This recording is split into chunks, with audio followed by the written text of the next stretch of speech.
In this video, we'll be looking at the basic tools you need to become a data analyst.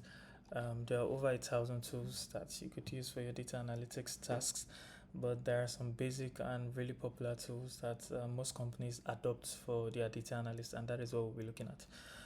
The very first tool you need to learn is a spreadsheet tool. So back in the days, we had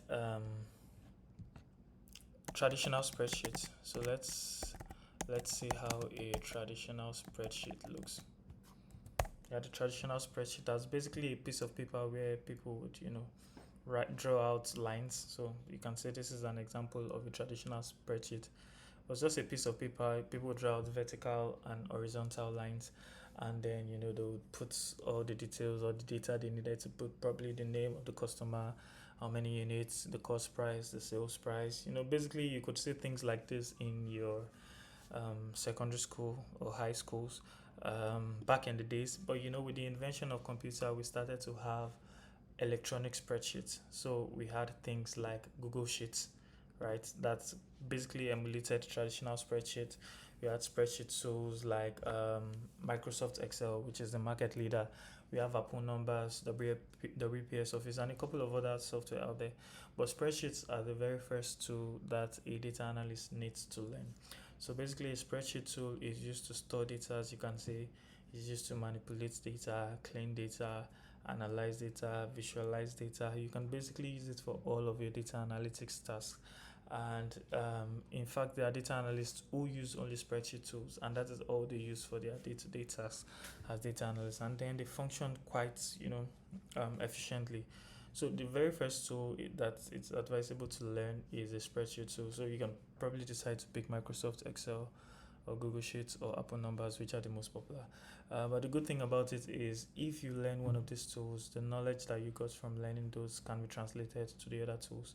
Now, there are a couple of differences or things that might differ from the different tools, but basically the foundations are the same. And if there are any differences, you can always get them on the internet. So, a spreadsheet tool is the very first tool you need to learn as a data analyst. Now, moving on, the next tool you need to learn is a database tool. Why do you need to learn a database tool? Now, spreadsheets are limited in the sense that when you have a lot of data, so you can see here we have only about 5 observations. But like I said, in a business situation, you most likely have thousands and millions. In fact, you could have billions of observations, right? And spreadsheet tools are basically not built for that. So in a spreadsheet, when you start having about 500,000 or 1 million observations, your spreadsheet becomes very slow and then it starts to hang. There are a couple of other reasons why spreadsheets, are not really used in really large companies, right? So if you work in a very large company, you would most likely have their data in something called the database. So a database, as the name implies, is a location where data is stored majorly. So data can be stored in your spreadsheet, but spreadsheets have a lot of limitations, security limitation, accessibility limitation, efficiency limitations that are not present in databases. So databases, as the name implies, are built majorly for storing data. Now, if you work in a small company that does not have a lot of data, you can store your data on your spreadsheet. But if you go to a bigger company that gathers a lot of data, in fact, some companies gather as much as 1 million observations in a day, right? So the data would definitely not be in the spreadsheet. The data would be in a database. And because of that, you need to learn a database language. Now, if the data is in a relational database, that means if it is structured data like this and it lives in a database, the only way you can communicate with that data in the database is through a language called SQL or SQL, as the name implies, because this is the only language that a relational database understands. Now, what I mean is this data in a spreadsheet here, if you most likely wanted to change this data here from this incorrect spelling to the correct one, all you need to do is just click on it and then type the correct spelling and then it changes, right? Because it's in a spreadsheet. But if the same data was in a database, you would not be able to just click on it and edit it like I did in a spreadsheet, because the database does not understand that. The only language a relational database understands is a language called SQL or SQL, which basically means structured query language. So for you to change a value in a database, you would have to write SQL. So it's like a programming language that you use to interact with a database management system.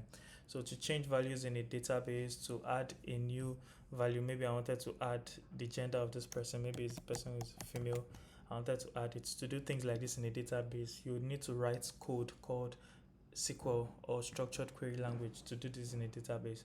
So if you work for a company that has a lot of data and their data is stored in the database and you don't know how to write SQL or SQL, you would not be able to work with that data in the database. So it is necessary that as a data analyst, you learn SQL, because SQL is the language that a relational database understands, and without this language you will not be able to work with data in a database.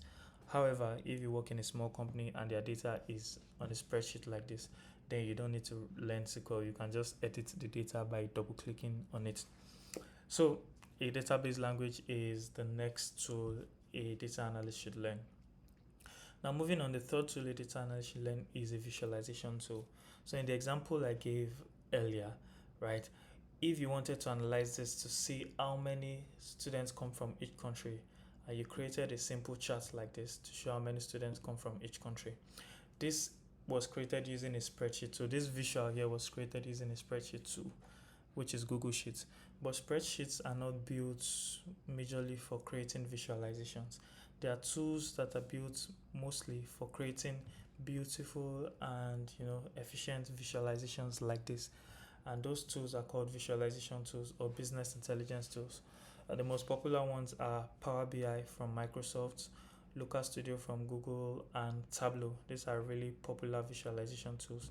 So you only need to learn at least one of these visualization tools so you can create beautiful charts and dashboards and reports like this. Now you can create visualizations with spreadsheet tools, but like I said, they are not built for creating visualizations. They are tools whose major strength is creating visualizations. So that is why you need to learn one visualization tool, maybe Microsoft Power BI, Looker Studio, or Tableau.